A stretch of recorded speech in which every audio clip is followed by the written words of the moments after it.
Hello दोस्तों, स्वागत है सभी का केमिस्ट्री रिसर्च सेंटर के इस नए वीडियो में। दोस्तों आज हम लोग पढ़ने वाला है कि कक्ष के बारे में। किसके बारे में? तो कक्ष के बारे में। जैसे हम लोग परमाणु के बारे में पढ़ चुके हैं कि परमाणु की संरचना जो होता है गोलाकार होता है। इसके मध्य भाग को नाभिक कहते हैं। नाभिक में प्रोटॉन और न्यूट्रॉन पाया जाता है और नाभिक के बाहर जो है 4 वृत्ताकार पथ होते हैं, 1 2 3 और क्या 4। एक जो होता है फर्स्ट वाले वृत्ताकार पथ होता है उसका नाम होता है के, सेकंड वाले का नाम होता है एल, थर्ड वाले का नाम होता है एम और फोर्थ वाले का नाम होता है एन। और इस वृत्ताकार पथ पे इलेक्ट्रॉन चक्कर लगाता है। कौन चक्कर लगाता है? इलेक्ट्रॉन। तो आप इसको सिंपल भाषा में समझ सकते हैं कि किसी परमाणु के नाभिक के चारों तरफ जिस वृत्ताकार पथ पर ये इलेक्ट्रॉन चक्कर लगाते हैं उसी वृत्ताकार पथ को हम लोग कहते हैं कक्ष। क्या कहते हैं?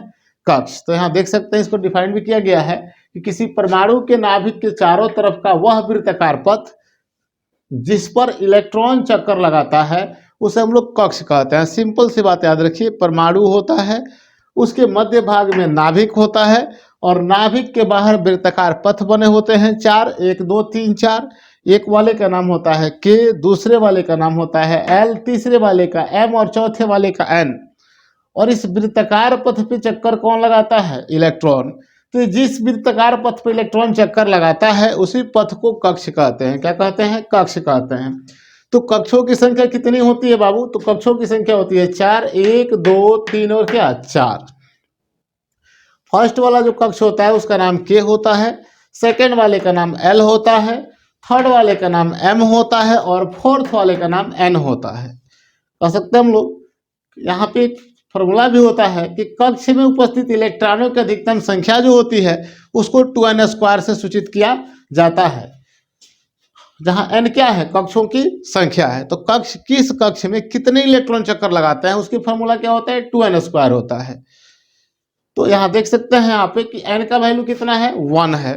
तो एक जिसका यहाँ पे जिसमें n का वैल्यू 1 है उसका नाम क्या है? k है। जिसका n का वैल्यू 2 है उसका नाम क्या है? l है। जिसमें n का वैल्यू 3 है उसका नाम क्या है? m है। n का वैल्यू 4 है उसका नाम क्या है? यहाँ पे n है। तो देख सकते हैं यहाँ पे कि n का वैल्यू है यहाँ पे 1 है, इसका नाम क्या है? k है। तो उपस्थित इलेक्ट्रॉन का फॉर्मूला क्या हो जाएगा? 2n² हो जाएगा। तो ये बताइए कि यहाँ पे 2 है और n² यानी 1 का स्क्वायर कर देंगे तो 1 का स्क्वायर हो जाएगा 2 इंटू कितना हो जाएगा? 1 का स्क्वायर तो 1 ही होता है। तो 2 से 1 में मल्टीप्लाई कर दो, कितना हो जाएगा? तो 2 हो जाएगा। यानी कि जो प्रथम कक्ष जो होता है, जो के होता है, उसमें कितने इलेक्ट्रॉन चक्कर लगाते हैं? 2 इलेक्ट्रॉन चक्कर लगाते हैं। इसके बाद देखते हैं कि सेकेंड जो कक्ष होता है तो यहाँ पे n का वैल्यू कितना है? 2 है। यानी कि इसका नाम क्या हो जाएगा? l हो जाएगा। यहाँ पे उपस्थित इलेक्ट्रॉन का फॉर्मूला क्या लगेगा? फिर वही फॉर्मूला होगा 2n²। तो यहाँ देख सकते हैं यहाँ पे कि n का वैल्यू कितना है? 2 है। तो 2 का स्क्वायर करेंगे तो 2 दूनी कितना हो जाएगा? 4 और 4 से 2 में मल्टीप्लाई कर दो, कितना हो जाएगा? 8 हो जाएगा। तो यानी कि सेकेंड वाले कक्ष में कितने इलेक्ट्रॉन चक्कर लगाते हैं? 8। बात करते हैं थर्ड वाले कक्ष का, तीसरे कक्ष का। तो तीसरे कक्ष का नाम क्या होता है? m होता है। इसमें उस उपस्थित इलेक्ट्रॉनों की संख्या का फॉर्मूला क्या होगा? यानी कक्ष में उपस्थित इलेक्ट्रॉनों का अधिकतम संख्या का फॉर्मूला क्या होगा? तो 2n² होगा। और यहाँ पे देख सकते हैं यहाँ पे n का वैल्यू 3 है तो 3 को 2 बार मल्टीप्लाई कर दो 9 हो जाएगा और 9 से 2 में मल्टीप्लाई कर दो, कितना हो जाएगा?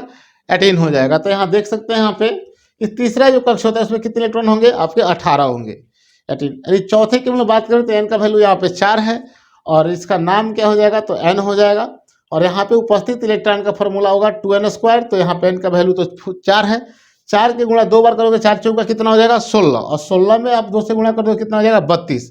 तो यानी कि जो चौथा कक्ष होता है कितने इलेक्ट्रॉन चक्कर लगाता है?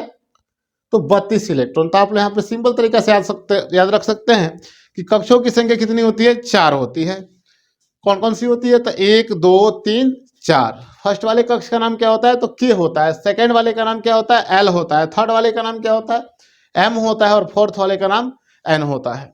यहाँ देख सकते हैं अभी हम लोग फॉर्मूला से निकाले हैं। पहले कक्ष में कितने इलेक्ट्रॉन चक्कर लगाएंगे? 2, दूसरे कक्ष में 8, तीसरे कक्ष में 18 और चौथे कक्ष में 32। इस प्रकार से हम लोग याद रख सकते हैं 2 8 18 32। अगर हम लोग को पता करना है कि कक्ष में इलेक्ट्रॉनों की संख्या कितनी कितनी होती है तो देख सकते हैं 2 8 18 32। इसके बाद हम लोग अध्ययन करेंगे उपकक्ष के बारे में।